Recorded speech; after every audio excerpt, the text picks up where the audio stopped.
just enough to be wild for the evening. We fall apart to start believing. I know this feeling drips down my body, and the sadness is the real thing. And I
Hey, good morning. Happy post-Christmas, the week in between Christmas and New Year's when we're not sure what to do with ourselves because we have nothing to decorate for, or, and when it's not, do we tear down? Is it too early? I don't know. This is always a weird time, but I just want to encourage you to hold fast. We're almost done. We've only got a few days left, and then 2020 is behind us, and we start a new year.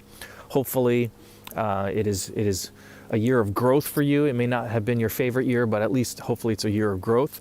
Just wanted to take a quick second to remind you that we are doing the Bible in 1 year, YouVersion. If you're watching this, hopefully you have been following along. We're doing it together as a church, as a staff. We're encouraging everyone to get in groups and read it together so that, one, you can gain insight from each other, but also there's accountability there. There's a little, well, I need to read because I know that such and such is reading, and I want to do this with them. So, encourage you to do that. Get into groups. If you watch with us online on Sundays, you'll see a link. You can click on that. It's been all over our social media pages for all of the campuses, and so click on those. Get into a group. We would love to have you. All right, so let's jump in. We're in Zechariah still. Chapter 11. We're almost done. There's one more book after this, and then we're done with the Old Testament. And it says in chapter 11, verse 7, "So I cared for the flock intended for slaughter." This is God talking about the people of Israel, the flock that was oppressed. "Then I took 2 shepherd staffs and named one Favor and the other Union." I'm going to skip all the way down to verse 10. "Then I took my staff called Favor and cut it in two, showing that I had revoked the covenant that I had made with all the nations. That was the end of my covenant with them. The suffering flock was watching me, and they knew that the Lord was speaking through my actions." I love the props that Zechariah is using here, right? He's talking in his mind, obviously, and when I was reading through this, I kept imagining, I wonder if he had a physical staff with him and he broke it in half, and how powerful of an image that would have been. Like, God has been your shepherd and he has been guiding you, and he has this covenant with you, and you're his chosen people, but you just haven't been listening for thousands of years. So I am done. It is over. I am starting a new covenant, and boom, he breaks it in half. How powerful is that, right? And I look at that, and I imagine that, and I imagine, man, what was that like? And what would that be like if I'm sitting in front of Jesus and he says, "James, I have a covenant with you, and this represents that covenant, but you have not been listening. You have broken your covenant with me so many times, so I am finished," and he breaks it. And how powerful in my heart that would be to know that I disappointed God in that way. And I look at those opportunities and I think about that, and I go, man, what do I need to do differently to not let that be my story? Because if we skip all the way to Revelation, and this connects with Revelation, you guys know I try to connect it as much as humanly possible, but this connects all the way to Revelation chapter 18. And it says, verse 10, in chapter 18, "And they will stand at a distance, terrified by her great torment. They will cry out, how terrible for you, O Babylon, O great city. In a single moment, God's judgment came upon you." See, I look at that, and here is this great and powerful nation, right? Great and powerful nation. One of the biggest. They had conquered everyone. They had conquered Assyrians. They had conquered, the Jews. They had conquered all these other people groups. No one was able to stand against them. Their army was mighty. Their army was terrible. And if you've ever seen the movie 300, then you know what I'm talking about, right? There's the Persian, Babylonian army coming in and taking out the Spartans. And so this was just a feared group. They were warriors. They had absorbed cultures. They were a mishmash of everyone. So they just had the numbers with them. And as great as they were, God just took them out. He promised over and over again. He says, you don't understand what's happening. You're not my chosen group. You need to take a step back, because guess what? I'm going to show you something amazing. And he does. And Babylon he takes them out. And he takes them out, and it's a reminder of what Zechariah just said, right? Like, my favor, my staff, my covenant is done.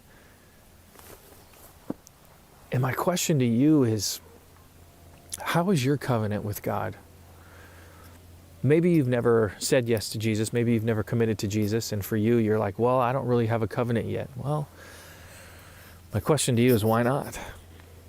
God will change your life, I promise. Following Jesus changes your life. And it's in a way that is so much deeper than anything material or physical. I'm not going to promise that if you follow Jesus, things go away and that you'll win the lottery and all these crazy things happen. I'm not saying any of those things. But what happens is that Jesus goes with you even during the lowest, and he shares the joys at the highest. But I look at us, the rest of us, myself, those of you that do claim to call Jesus your Savior, your Lord, your Messiah. The covenant that you made, however many years ago, maybe you're new and it was days ago, maybe it was decades ago. But if you've made a covenant, then you know what I'm talking about. You confess to following Jesus. You said, Jesus, I want you to be my shepherd. And you handed him the staff of your life. And he handed you his staff saying, I'm going to be your shepherd.